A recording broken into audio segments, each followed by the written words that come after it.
듣다 보면 빠져드는 스웨인의 게임 오브 더 데이 GOTD. 오늘의 게임은 선량하거나 양아치거나. 서쪽 왕국의 건축가입니다.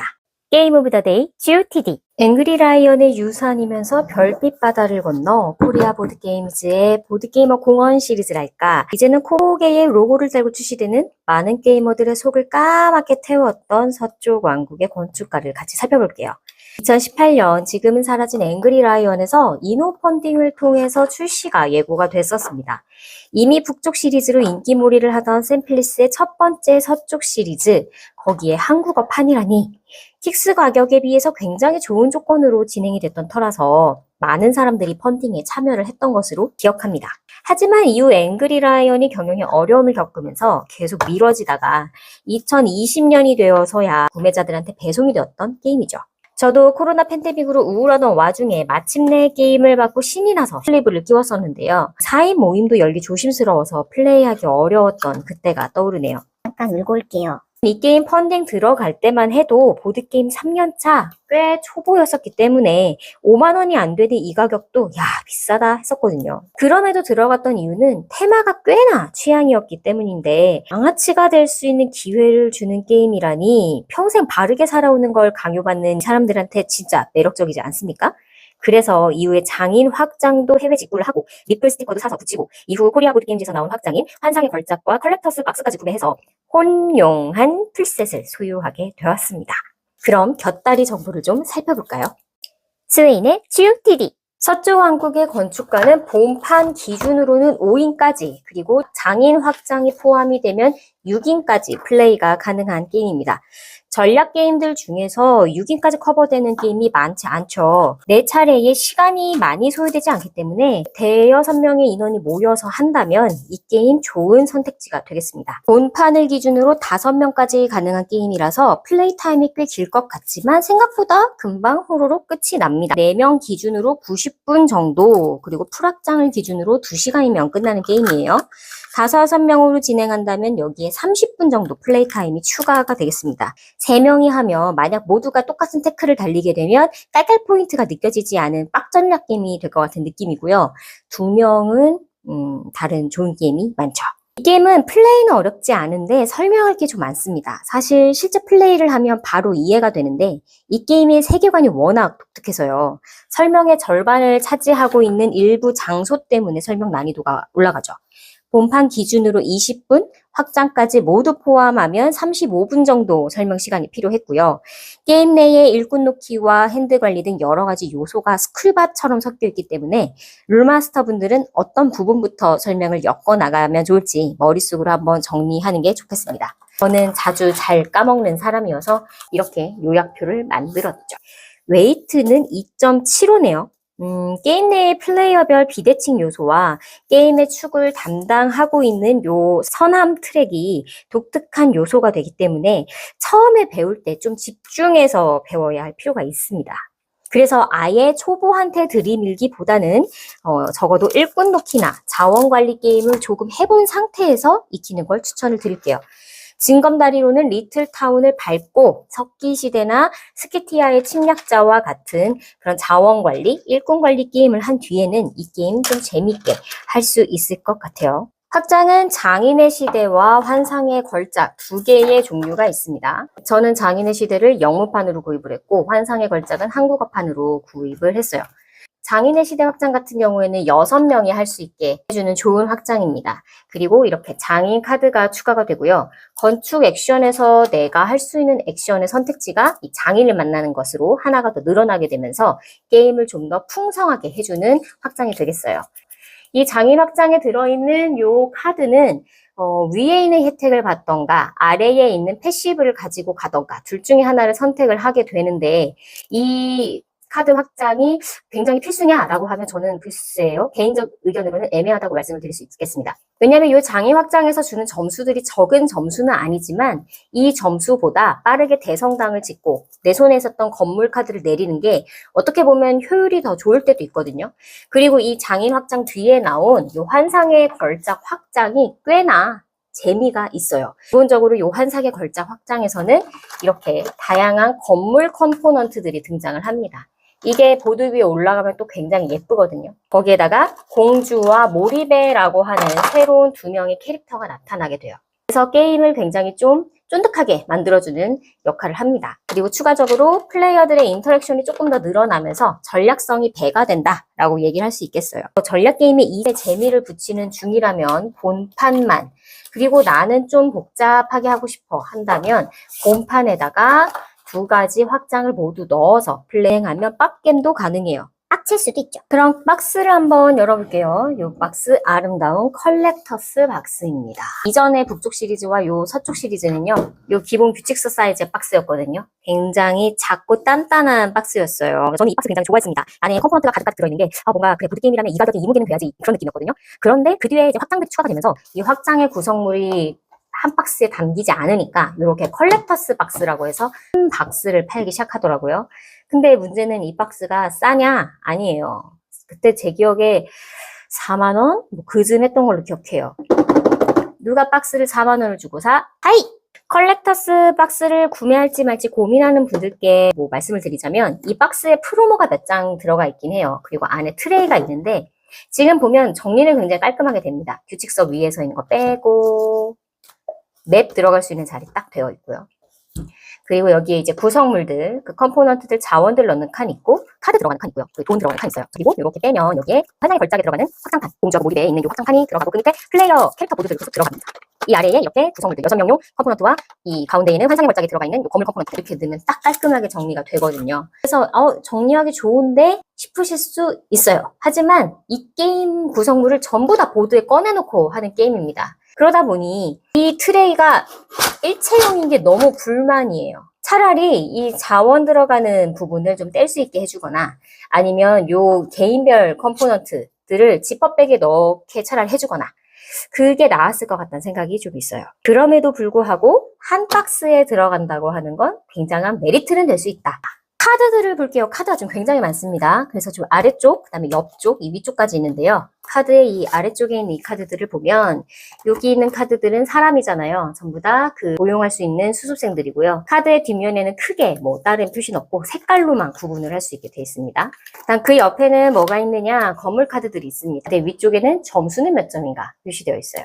미코의 일러스트의 특징은 이렇게 건물들도 굉장히 세밀하게 표현이 되어 있고 캐릭터들도 개성 강하게 표현되어 있다는 거죠. 저는 미코를 굉장히 그런 면에서 좋아합니다. 이 두 가지는 기본적으로 본판에도 들어가 있는 카드들이고 확장이 들어가면서 카드풀이 점점 더 많아지기는 해요. 오른쪽에 있는 이 카드 뒷면이 화려하죠? 무슨 확장인지 바로 감이 확 오시죠? 장인 확장이고요. 그리고 이 뒤에 있는 카드 여기는 기본이 9점이고 13점까지 있어요. 이 카드들이 바로 환상의 걸작 확장이죠. 이것들을 짓게 되면 굉장한 혜택을 바로 받을 수 있기 때문에 점수를 내는 테크가 조금 다양해지는 그런 효과를 줍니다. 그 다음에 여기 아예 봉투에 호로록 들어가 있는 건 1인풀을 위한 카드들인데요. 저는 오히려 1인풀 카드들이 더 예쁜 거예요, 이 뒷면이. 이 뒷면 캐릭터 너무 멋있어. 내 스타일이야. 봤더니 전부 다 1인풀 오토마 카드들이더라고요. 이쪽 위에 있는 작은 카드들, 여기에는 딱지? 벌칙금? 뭐 이런 식으로 표현하는 그런 카드와 암시장 카드들이 섞여 있네요. 그래서 카드들이 지금 크게는 사이즈가 두 개가 있는데요.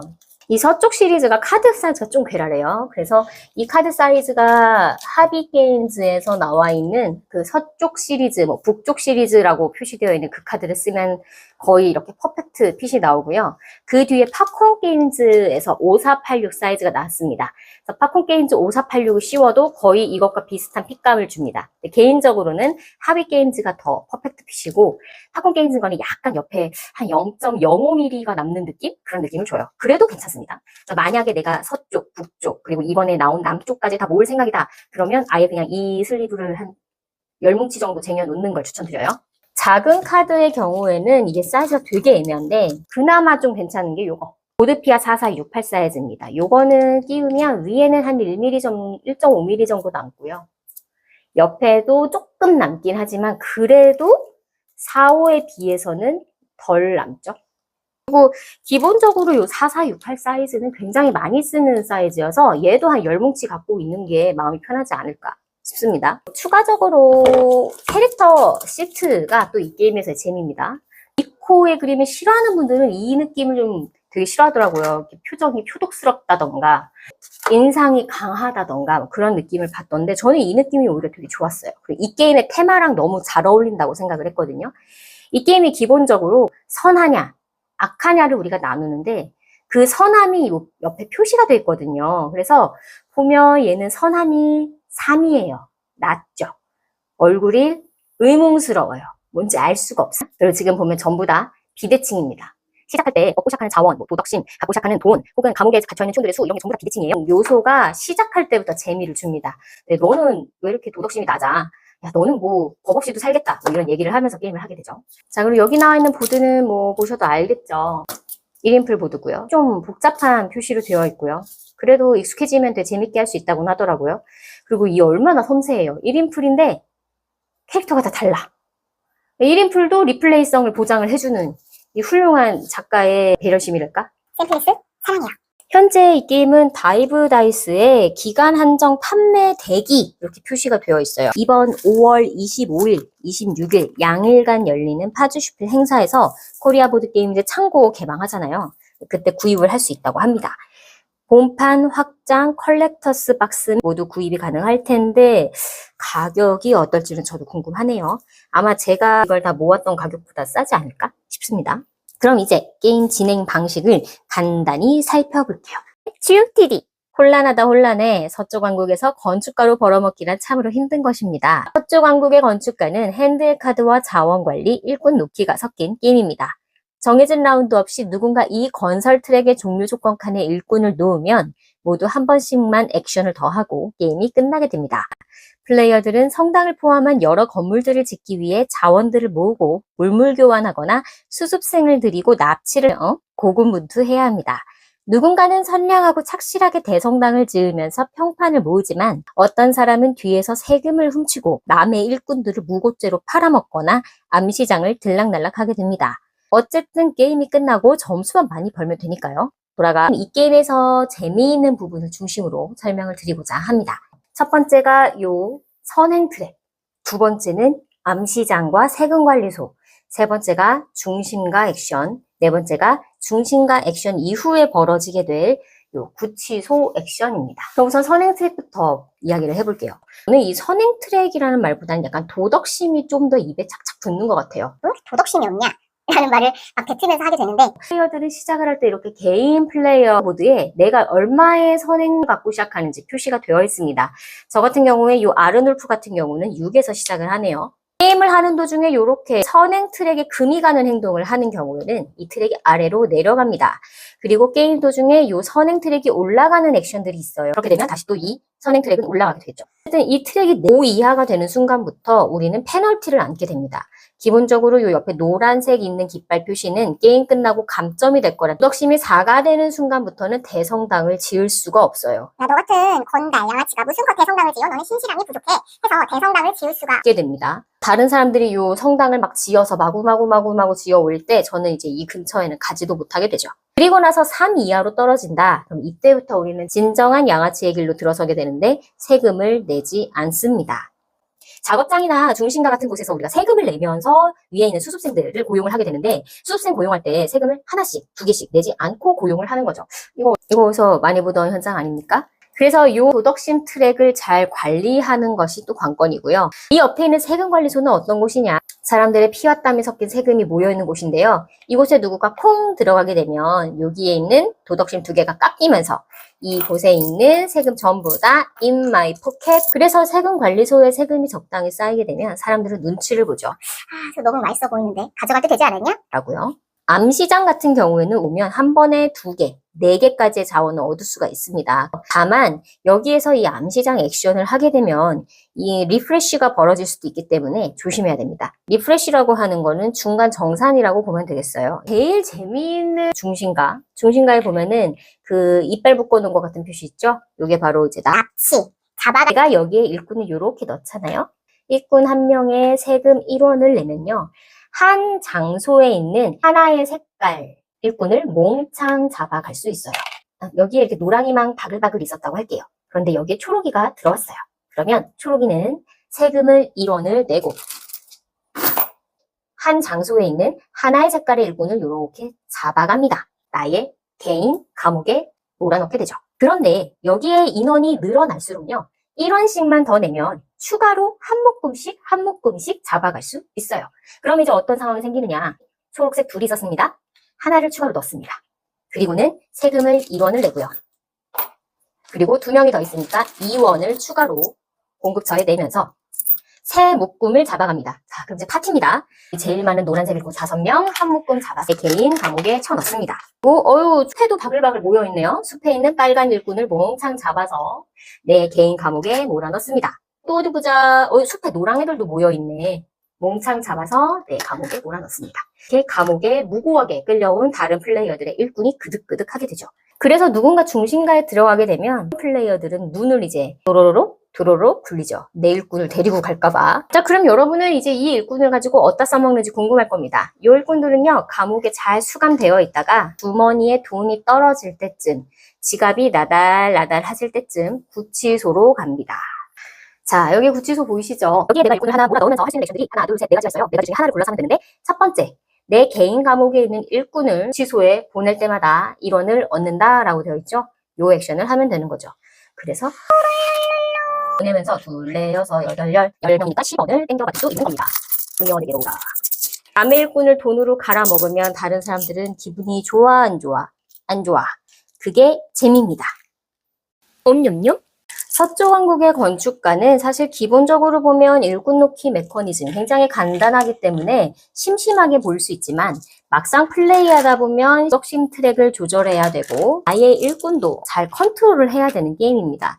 너무 한 곳에 몰아넣다가는 다른 사람이 중심과 액션을 하면서 내 일꾼을 홀랑 잡아갈 수가 있거든요. 그래서 그 중간에 눈치를 잘 봐야 되는 게임이면서 잔잔하게 파티성이 녹아있게 되죠. 그래서 이전에 대굴대굴 스튜디오에서 소개했다시피 게임은 파티성과 전략성, 그 중간의 줄다리기를 굉장히 잘하고 있는 게임이라고 저도 생각합니다. 본판만으로 이미 충분하게 재미있기 때문에 만약에 확장의 복잡성을 원치 않는다면 판만 구입하는 것도 추천을 드립니다. 하지만 우리 게이머들은 풀확장 못 참죠? 나만 그런 건 아니잖아. 너무 묵직한 전략보다 적당한 웨이트와 적당한 플레이 타임을 원한다. 그리고 5, 6명까지 커버할 수 있는 확장을 원한다면 이 게임 참 재밌게 할 수 있을 것 같고요. 지금 현재는 구입하기가 어려워서 사실 보드라이프나 여러 커뮤니티에서 회자가 되고 있는 게임은 아니지만 이번 파주 슈필 때 판매를 다시 하게 되면 사람들 입에서 조금 오르내리지 않을까 싶은 게임이고요. 요즘에 남쪽 시리즈가 굉장히 인기를 얻다 보니까 또 시들해진 느낌도 있긴 한데 저는 이 게임도 굉장히 좋아합니다. 여러분도 많이 좋아하셨으면 좋겠고요. 오늘은 건축을 해야 되지만 건축 말고 딴짓만 해도 너무나 재밌는 서쪽 왕국의 건축가를 한번 같이 살펴보았습니다. 행복한 보드라이프가 되길 바라면서 그럼 저는 여기서 이만 까뚜!